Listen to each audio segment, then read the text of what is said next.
everything aggregates to these devices because that's where the action is.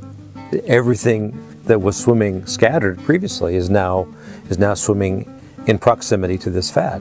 The fat is equipped actually with some, usually with some netting underneath it, swirling around, so that very small fish can go inside and find some security within that netting. And larger fish come, they're interested, but they can't get to those small fish. And basically, from small fish thinking they've got some kind of seaweed floating device to hide under, to very large fish, everything comes there.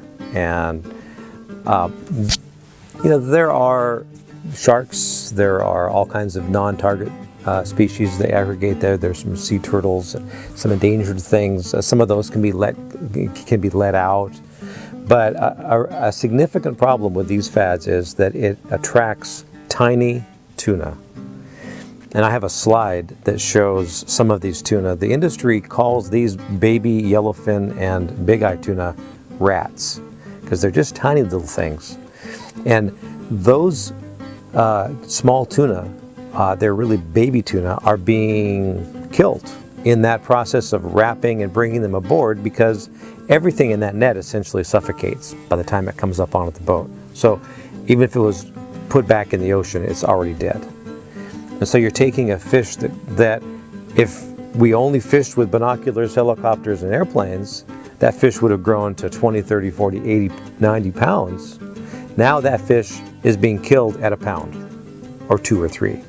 Tiny, and that's a significant problem because I call that tuna infanticide, and it creates prevented yield, and it's a prevented yield of what that animal could have been, because the stocks are going to produce so much spawn and so much reproductive number of animals, but at what weight those animals are harvested really determines what the oceans can yield for the consumers in the world. And so I have a very interesting graph I'd like to show you that highlights that interesting detail.